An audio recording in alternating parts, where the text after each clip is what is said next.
Welcome to Book Boozled. Today we are going to discuss Foxglove, the second in the series by Adeline Grace. We are super excited to have everyone here and are really excited to dive into this book. Awesome. I'm super excited to go into book number 2. How are you doing today, Kat? I'm doing good. My raccoon eyes are going away a little bit. I got a little sunburnt this weekend reading at the lake, so we are trying to get it to go away. I'm loving that the sun is just back. So, I'm not complaining about anything. Yeah. How are you today? Oh, just dandy. We got my mom coming into town this week, so we're excited. Love that. We love Missy. Well, why don't we go ahead and start and talk about Foxglove? Absolutely. Book number 2 of the Belladonna series. I love this book. I know that you do as well. Yes. So, we kind of start off where we left off at the end of Belladonna, which if you haven't read or listened to the previous episode, you might want to go check that out now. We meet Fate at the beginning of this book, who has just come into a party and killed a man, pretty much, but we don't know exactly who did it. And then we're left with Signa and Blythe to pick up the pieces to figure out the murder of Everett Wakefield's father, Duke Wakefield. The dude. So we're into the story already in a murder mystery, which we know we love some good sleuthing. So there's tons of sleuthing going on in this book. And we get to an interesting, almost like a war for Signa's heart in this book, as well as a little bit of a friendship war. You get a very interesting character dynamic in book 2, and you get very interesting introduction to new characters as well. It's fabulous. I love everything that happens. I love that we get to go home to Foxglove, to Signa's original manor that she was supposed to grow up in, but we all know what happened there. And then we just kind of get into this war over what's happened with Duke Wakefield, who actually killed him. And there's tons of interesting little tidbits and new people and theories that go on throughout it, as well as a war for Signa's heart from fate and death. Yeah, it was really good. I think it was really well written. It was very easy to read. I flew through it probably a little too quickly. I really want to become one of those people who has little tally marks and notes in a book. Maybe one day we'll get there. But I really enjoyed it. I enjoyed getting to meet the new characters, but then also getting to dive deeper into the ones we met in book 1. It was just really kind of cool to see some of their character arcs, which of course are not finished. There is the 3rd coming out this summer. But I will say the book ended at a pretty good note for the next book to not be out. It wasn't too much of a cliffhanger, I would say. Going back to Belladonna and Foxglove, I love this series because I do think you could read both of these books individually if you really wanted to. You could have stopped at the end of Foxglove and been perfectly happy, probably, if you didn't read this later, which we'll let you know because it comes out August 20th this year. So we'll still read the book and kind of let you guys know. But if you're not wanting to follow a series that's ongoing, it's not like you're waiting and sitting on the edge of your seat for the next one. Although I'm excited because I do think we're going to get some interesting new characters added in. I do too. Again. And I think it'll be more focused on Blythe in the future. Something that would be very fun and interesting to pay attention to. Absolutely. No, I think it's going to be really good. I think the 3rd book's going to be great. I think it's going to be more focused on the side characters that have developed without getting into too many spoilers. I think it's going to be big on, I think Signa's going to take a back seat for the next one because this one, it kind of really ramped up a lot of the other side characters. So I'm just really excited to continue this, and I'm really excited to dive into the nitty-gritty of this book as well. Well, then why don't we go ahead and say we are super excited for the people who have not read Foxglove to pause here, go read it, and catch up to it for the second half of this episode. And then also our next episode will be People We Met on Vacation. Like we promised, we're going to get some of those fun vacation books out there. So we'll be doing that one next. But if you haven't read, now's probably a good time for you to pop on off. Absolutely. Absolutely. Where do you want to start, Kat? Because you want to go over a lot of details. I do. I loved it. So we did pick up right where it left off with Fate jumping in and declaring that Blythe's father killed the Duke. And so it's right off the bat. Throwing a line under the bus, which we all know Signa has become very close with. So she takes her dad is going to jail. And of course, everybody's pointing fingers in this book. Hilarious. You've got Byron pointing fingers. You've got Charlotte pointing fingers. You've got Blythe pointing a lot of fingers. And it's just pulling every string that he can. And it's very interesting. Yeah, and it's just, and back then in society, one little scandal doesn't matter if you're innocent or guilty, but you are the talk of the town and your name is tainted. And so it was a big deal for that, because immediately everyone at the party was like, all right, give Blythe and Signa and the family like this wide berth.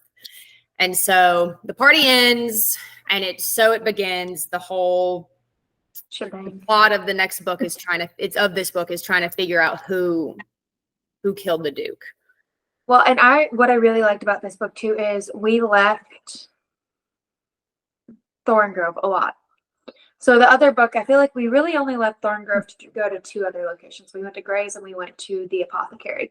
Yeah. Whereas this book, you end up going to Wakefield Manor, you go to Thorngrove, you go to the Palace, you go to Foxglove, and you get all of these fun, intricate details of castles and states and things of the past that I feel like we've really started to lose lately in architecture and fun things like that. So it's really fun to hear all the different scenes and scenarios that they get into. They do fox hunting, which is something very and absolutely characters that are developing out of nowhere. Blythe's character, I'm gonna go straight into Blythe. Yeah. She annoyed me so much in the middle. She just couldn't get out of Signa's way. She couldn't get out of her own way. She couldn't get anybody's way. All she was doing was thinking that she was so self-righteous for 3/4 of the book. Until like the last little bit where she's like, oh shit, I've messed up. And now I'm sending my cousin to doom. Yeah, absolutely. Because it took about until part 2 to win. I could argue part 3. When did she find out that? Oh yeah. Okay. So part 2 is when they got to Foxglove, and part 3 is kind of when Blythe finds out. So she still is. She is so stubborn, and they make a big show of making sure everybody knows she's stubborn. But she was over-minded for no reason in this book. I feel like part 3 picks up right where we're throwing the party. Signa's throwing the party at Foxglove. So that's exactly when Blythe learns about what happened with Percy and what happened. The real truth. Yeah. And what happened for the reason for Percy not existing. So, in part 2, she finds out that Percy is dead and she's blaming Signa, and Signa doesn't really tell her the exact reason why. And then in part 3, she learns that Percy was going to kill her. So it was either Percy or Blythe. And she realizes that Signa made this really hard judgment call to kill, not necessarily kill, but kind of kill Percy, save Blythe. And I think that was a big, hard slap in the face for Blythe in this book. I think so as well, because the first part, so part 1 is all about them really focusing on Elijah and they make all these deals to try and get them closer to the end. And the end of part 1 is when Blythe realizes that Signa had something to do with Percy's death. That's when Charlotte told Blythe about it. Yeah. Yes. But there's a lot in part 1, going back to the deals that you're saying. So part 1, Fate is really playing his strings in part 1. All he wants is Signa. He thinks Signa is the so-called wife person that has been reincarnated. And finding out that Signa's not life, it's actually Blythe, the irony of it. But Fate cannot see straight, think straight, eat straight. He wants Signa and nothing. So they describe Fate and Death are brothers, or close as they can be, since they've been around for thousands and thousands of years. And we learned that there was a woman who was Life, and her and Fate are together, And then Life realized, weren't they? They were married, weren't they? I think so. And then Life realizes that all life must come to an end. And so when she was ready to die, she went to Death, who also loved her, but it was more of a friend. And she was like, I'm ready to go. But Death wasn't ready to let her go. And so he built up until Life, it was her time and more, because he had all this pent up. And so that's what caused the Black Plague. And so Life died. Fate blamed Death. And so they've hated each other for these thousands of years, hundreds of years. And so now Fate thinks that Signa is Life reincarnated. So he is just out to steal this woman. He does not care about her feelings. He does not care that she doesn't have the memories and she is not the woman that he thinks she is. He wants her. And he definitely is thinking of her as a possession at this point. And I was so irritated. I was so irritated, but also at the same time, I was like, I want flowers as much as he's sending flowers. Right. I said it. I don't deny it. I love a good flower. And he showers her with flowers. So he talks Signa. Fate talks Signa into a deal. Yeah. I court you. You can talk with Death. So at the beginning of this book, Fate steals the ability from Signa and Death to be able to communicate and be together. He makes Signa be super sick anytime she tries to, I don't know if kill herself is the right word, but enter that in-between part of the world. Yeah. And so she can't be with Death and with her. And so she goes to make a deal to be able to speak to Death again, because I mean, Death is also a huge part of being able to figure out who killed Duke Whitfield and, you know, how to get Elijah out of jail, because Fate didn't give a flying crap. He just wanted Signa. And so you've got Signa making this deal with Death to court her. And once the day is over, when he's done courting with her, she can communicate with Death for the night. Not during the day. Once dawn comes, it's done again. So you get a lot of this book. You've got Signa and Death trying to figure out a way to communicate without being able to openly communicate too, which is very when they don't have telephones and when it's, you know, the 1800s, 1900s. It's very interesting. I found it very entertaining to watch and to read, not watch, but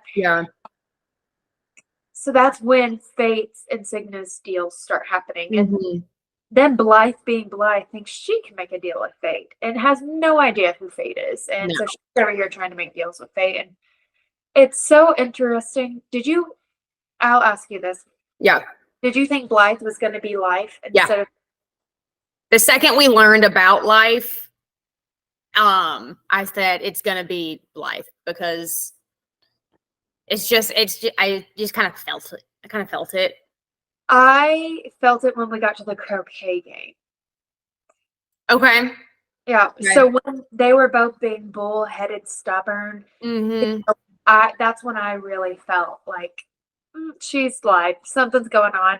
And you also were getting tidbits and snippets here and there about Blythe slowly coming into her powers almost, because that's when she started seeing Death, and she started seeing Fate, and she started seeing the golden strands of Fate and it is shadows that follow Signa around. I just knew it kind of gave me this. It gives me the same vibe as like ACOTAR, of like Farah and Reese being mates, and then her sister Nesta is mates with Reese's brother, and it kind of gave me that same vibe of like Signa's going to be with Death, Blythe is going to be with Fate. Yeah, I didn't think that Blythe was going to be with Fate until closer to the end, when she finally started feeling bad for her cousin and realizing, because towards the end, Blythe was just so dead set on it didn't matter what it took. She was getting her father out of jail. Right. You know, she already lost everybody. It doesn't matter. Yeah. And there was a bit of me that debated whether or not Blythe was going to do anything for quite a bit until the night of, when she realized that Signa was truly and well in love with Death. Yeah. It was wild how she was just able to kind of flip the switch of like, oh, Signa is one of my best friends, and then, oh, Signa had something to do with Percy's death, and then she just absolutely would not entertain that Signa had any type of good intentions. Like, she believed fate immediately. She did not think Signa like could have a good relationship with death. She just immediately was like, oh, well, death is bad. Everyone hates death. So naturally I'm going to listen to this stranger and believe him over Signa. Well, I do give Blythe this. I do think fate twisted the way it seemed and twisted the way it kind of came across to Blythe when he first introduced what was happening to her. Because let's be real, fate was the one to tell Blythe they were together. Blythe just started to have ideas, but she didn't know who it was or why her cousin was whispering to thin air. But the other thing too for me is that it is such a girl fight between Blythe and Signa towards the middle of the book. Like, there is no other girl fight in the book that I felt so more relatable to. Take out the death aspect of it, because it's just one sister being so annoyed with the other sister and just being like, I've done that. You're wrong. I'm right. We're fine. That's it. And both of us having sisters, I think you know what I mean by that, Cal. Like, it wasn't a real fight. It was a sister fight. It was a sister fight. They were going to be fine. And got over it. I mean, it's like when you live with somebody for too long and you're just like, okay, you need to leave me alone. You're breathing wrong for too much time. Yes, you need a little time apart. And it's just one of those fights where you get into a screaming match and then later you poke your head in. You're like, you want McDonald's?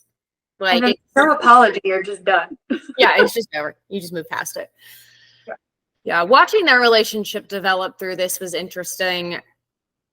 But I liked it a lot because I do think they first truly had that sibling in each other. You know, you have to fights and you really are entering in more of a sibling-like relationship in this kind of book between the two of them. Yes. In the previous book, it was a lot more like Signa just felt drawn to Blythe, which I do find is interesting because she was always feeling drawn to Blythe, who ended up being Life. Yeah. It's the irony there is kind of a big little bow. Yeah. But, you know, Blythe really hadn't had the opportunity to get to know Signa on her end yet. So I loved being able to see the two of them get closer, whether that be a fight or not, you know, that's just life. Friends fight, siblings fight. It was interesting watching Signa grapple with whether or not to tell Blythe, and then it kind of just all pouring out because she didn't do it soon enough. But it's also like, how do you explain that you can see death and you can kill people? Well, this to Blythe, I mean, she just spent the past 12 months of her life fighting poison. I mean, I'd be ready to scream, murder, cry, throw things out the wall, too. She has got no time to spare. No. You know, she's got months to come back from and, you know, recuperate and get back into the world. And she's ready and rearing to go. Yeah, absolutely. Liza and Byron. Okay. Yes. Yes. That was wild. Did you see that coming? Not their relationship, but did you see her being pregnant with Percy's kid coming? I did not see it with Percy. I did think it was going to be Byron's. Okay. Did you think she was pregnant when she kept getting sick? I didn't guess that at all. As soon as they said that she was getting headaches and she had to as soon as she got super green on the fox hunt, she was like, nope, y'all got to go. I'm out. I'm good. I knew she was pregnant.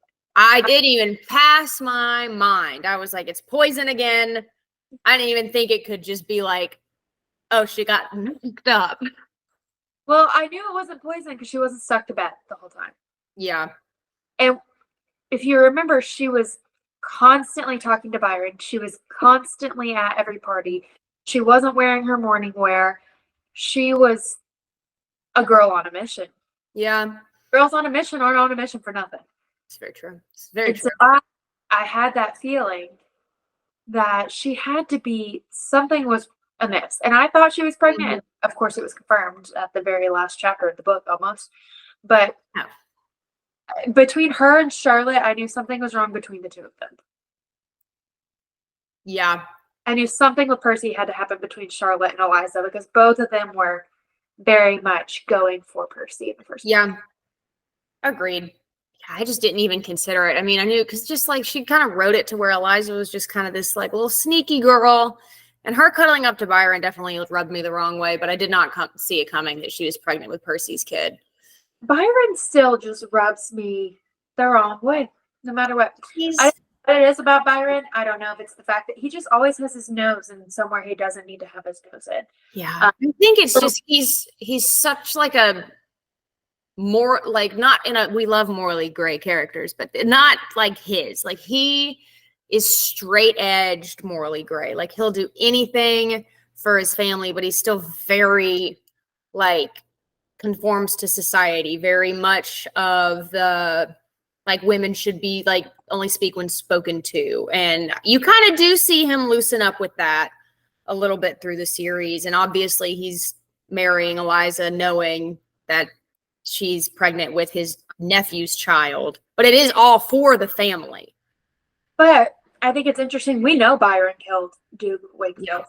Now, it wasn't Eliza.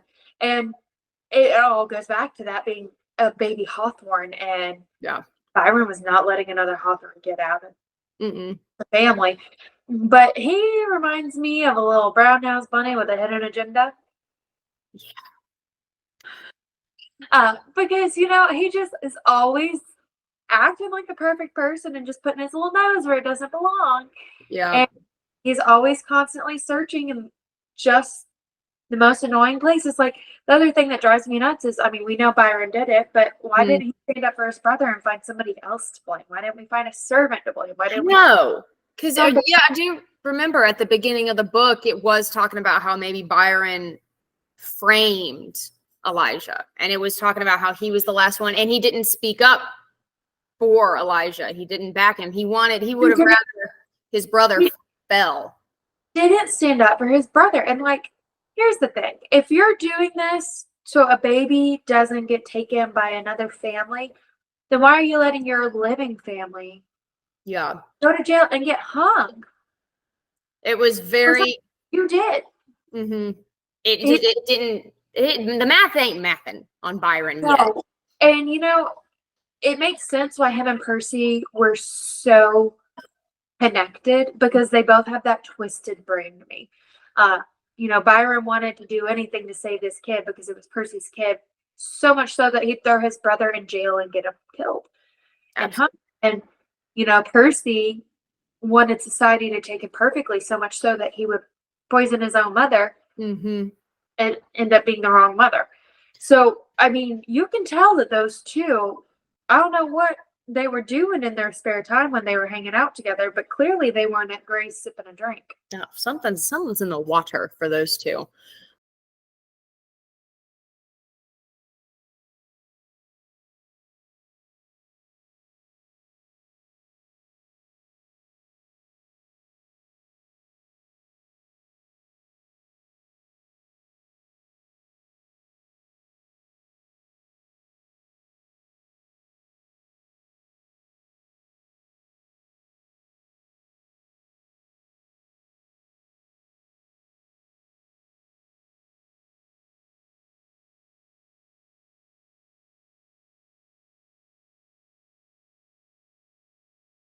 But I am glad that they were able, it kind of all worked out. Like you said at the beginning, this book definitely could have ended with this one. Like, there doesn't need to be a third if she didn't want to write it. I do think the third is definitely going to be about Blythe and Fate and their relationship. Third book is literally named Wisteria, so I think it's going to be Blythe and Fate. And I think it'll be really, you know, if I could almost see it as not necessarily a continuation of the story, but almost like another side story completely. You know, like books that sometimes do a side off of a side character and have a whole book series on them. That's kind of more or less what I think Wisteria will be, which is still good. And I do think that we'll be introduced to more characters such as Chaos. Yeah, I do want to see Chaos. They mentioned him like once. Well, I think Chaos was the reason for the Black Plague, but Blythe and Fate, I just think they will get onto each other's nerves so much, and something will happen, and Chaos would just be like, "What in the world are you two doing? Why am I having to be the one to step in to stop you two?" Yeah, I think so too. Because I mean, Death and we all found out. Like, we kind of guessed that Blythe was life, and Signa and Death found out almost immediately. So it's kind of like, I want it to be realistic of how long it takes them to find out. because it really shouldn't. She's already seeing the shadows. She can see death. She can see the strands. Like, Signa's powers increased, and she was somehow able to take the gifts of life and use them when she was in Blythe's presence. So it's kind of like, how long is it really going to take them to figure out who she is? I just love, speaking of finding out who she is, I think it's going to take them a while because Blythe's going to be stubborn-headed and refuse to accept that she sees these shadows and things. Mm-hmm. And so she's not going to tell Fate because she doesn't like Fate to start with. So it's going to take them a while to figure it out. And I'm excited to figure out how long that will take. But I think it's so funny. If you read like the last 2.5 pages of the book about how, Fate tries to throw Blythe under the bus by announcing his joys of marriage with his wife, Blythe, to the whole place of Charlotte and Everett Wakefield's wedding.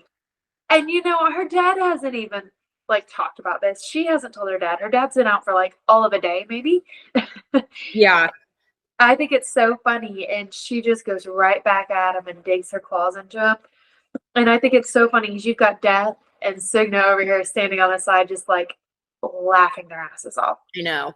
Here we go. And I think literally the last line is, and now the show begins. And it is. I think it's going to be super entertaining because Fate, he's literally Fate. He pulls all the strings, and Blythe refuses to play with it. So stubborn-headed. It's going to be hilarious. And I love good stubborn-headed people in a book because sometimes it just makes me giggle at how stubborn-headed they are. Mainly probably because I am also a stubborn-headed. I think, yes, agreed. I'm sitting there, I'm like, you go, girl. You don't even listen, even if it rationally makes sense. Don't do it. You go start that fight, girl. You do it. I know. It'll suck later, but do it, girl. Do it. Yes, do it for the plot. Hey, that's what I said when I met my husband. I'm like, why not? I'll just fly to Austin and see. So funny. Yeah, you did do that. You did indeed do that. That's so funny. The plot is always the best part to do it for. Yeah. It was not a super big part of this book. I really liked meeting Signa's mom's best friend in little spirit form. I loved Amity, and I loved that Signa got that brief moment of learning about her parents and learning from her best friend's, her mom's best friend and her godmother's point of view life. And it sucks that Amity was sitting there for 20 years while everybody else around her was stuck in a loop of doing the same things time they died. But I think it was just so sweet to finally have Signa have that touching moment of, this is my home, this is my family, this is who I am, this is what. And you get to see also the architect that is big rivals with Signa's dad, which I think they said his name was Edward, right? Oliver. His name was Edward, right? I want to say Oliver or Edward. Something. I think it was Edward. I know it was but she had even mentioned in the book how no one had spoken his name to her for 5 to 10 years. Oh, his dad. Yes. I was thinking about the other architect spirit. No, so Edward, her dad, and mom, and his biggest rival architect was there. And even though he was his rival, he still gave Signa a glimpse into who her father was. Yeah. Realized all the paintings and love were done by her father's hand, even though they were a little wonky. Yeah. Eclectic. Yeah, it was really cool to kind of get to see, and just that little touch of kind of home for her. She came in and her house was in rough shape and covered in spirits, and she made friends. I'm sorry, what? Had over 30 spirits there. I know, there were so many, and seeing that at the party she was able to save a lot of them was really cool. But I just really loved seeing the ones that kind of knew her family and could help her kind of piece together who her parents were a little more. Because the first book kind of talked about, she learned that her mom wasn't the prim and proper woman she grew up thinking because of that etiquette book. So it was really cool to kind of see a lot more of who her parents were and her and the way that she kind of relates to them now. Right. I loved her being able to go home to Foxglove and really making it her home, and genuinely feeling I would say at peace. I think Signa is at peace at the end of this book. She has her lover dead. She has her family's house. She's put everything back together. The town is finally happy she's back. She threw this lavish party for them. Yeah. Got rid of the ghosts in the manor that weren't there for good reasons. And the ones that were stuck in their loop. And I do think that this gave Signa such a pretty little wrap up for the end of her story. Absolutely. Yeah. Signa's finally happy her and Death can touch now without needing her to be in a near-death state. Like, they're able to be together now that fate has been tied to Blythe. And because he also made that deal with Signa that he'd never harm Blythe. So he can't do anything about his situation, which is going to be hilarious in the next book. I love it because he cannot harm Blythe. But at the same time, at the end of the book, you've got Blythe bringing Signa back home to Thorngrove, and you've got Signa being reunited with Elijah and Byron and Eliza, and you've got just almost like a little pretty picture of her finally having a family, but having her own space too, which in this time and age is not common. So yeah, agreed. Let's go into Charlotte and Everett. Yes. Okay. Yeah, we can talk about them. Charlotte was grating my nerves there for a minute. Oh, I don't know what it was, really, but she just was on my last nerve. Because she likes to, she puts out that she's, and like everybody has their secrets, and that's totally fine. But she puts out that she's this prim and proper girl, and the entire time, little sneaky link in the back.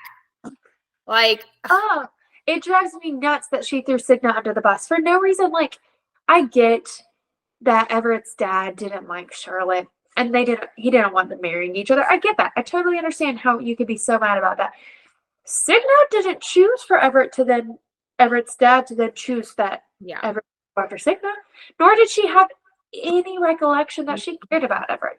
But why would you throw that person that you've known for 10 years under the bus that quickly just so you could shack up with Duke Everett Wakefield, not knowing if you're going to get married or not?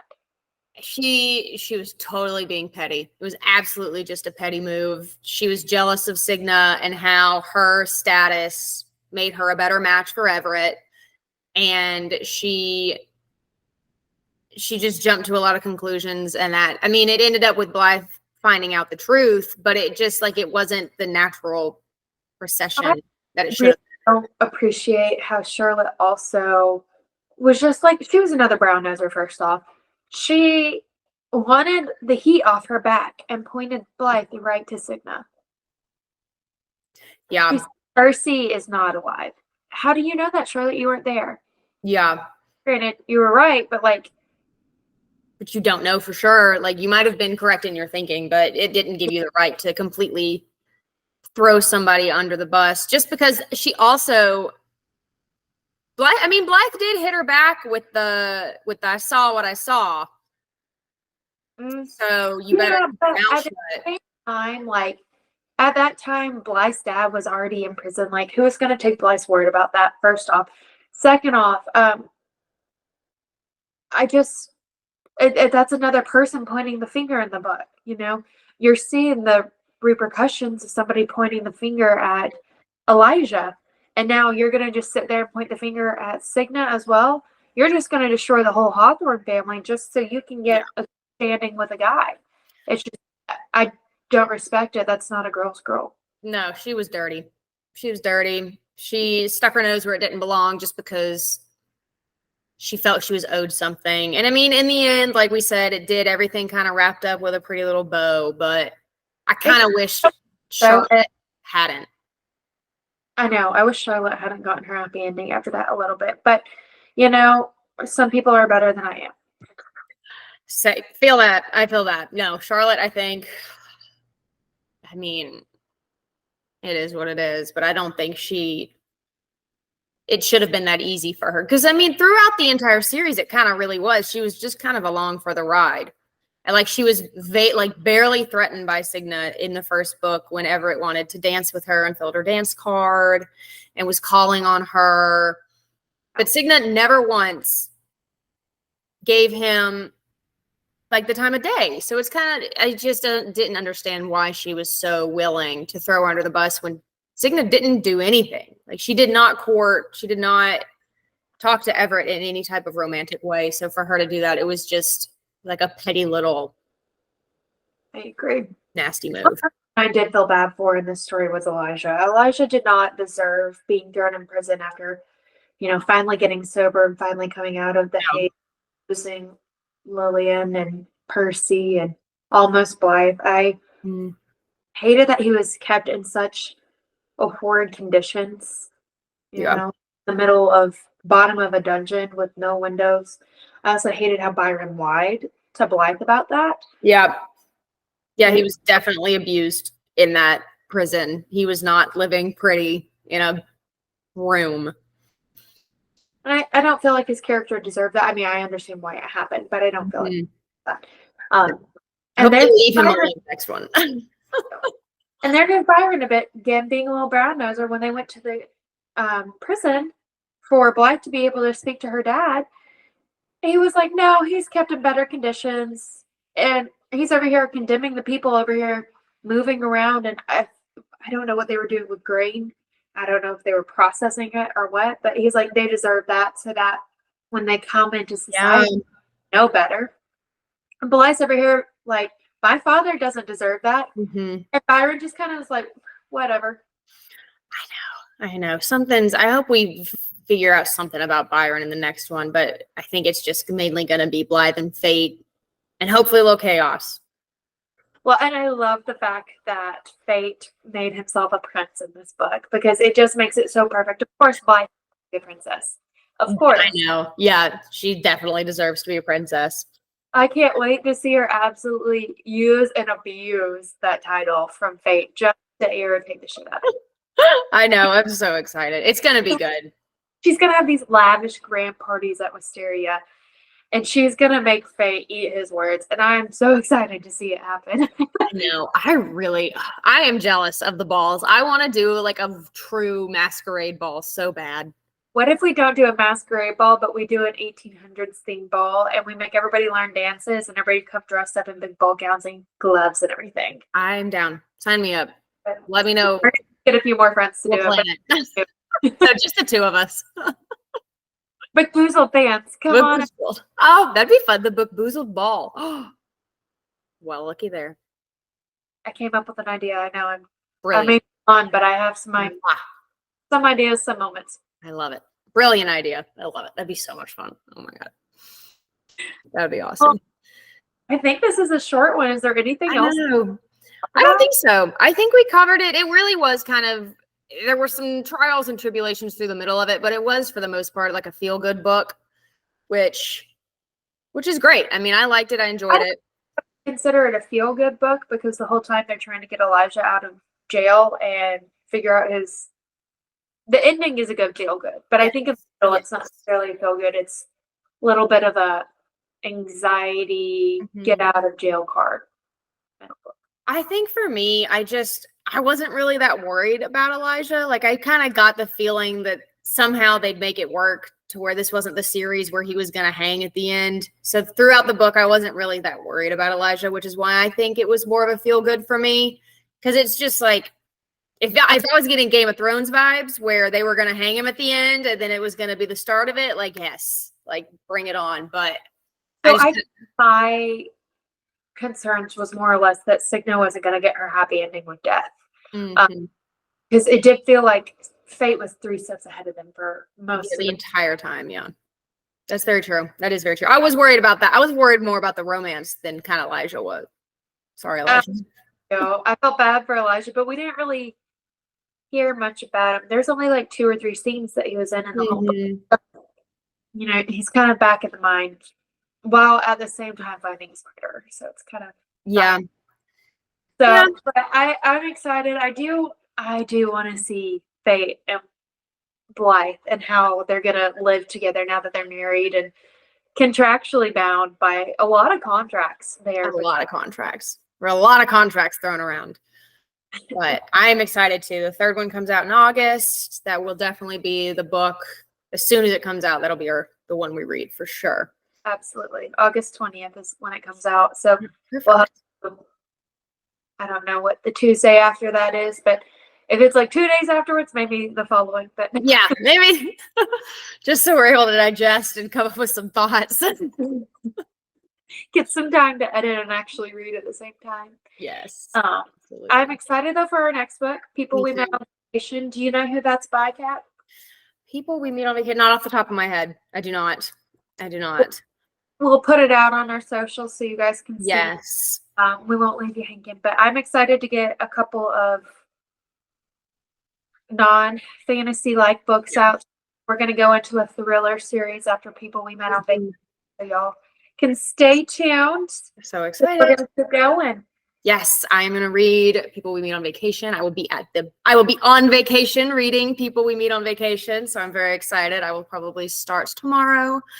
I've got to pack still. I go next Thursday, so we might be done with it by then. Yeah, that's okay. You could read a thriller on vacation. I'm going to need a thriller. Well, Kat, it has been fun. I'm excited to see you again next week. Thank you, everybody, for listening. We are super excited to review People We Meet on Vacation next time. I can't wait. Foxglove, you've been a good one. Absolutely. All right. Bye, guys. Bye.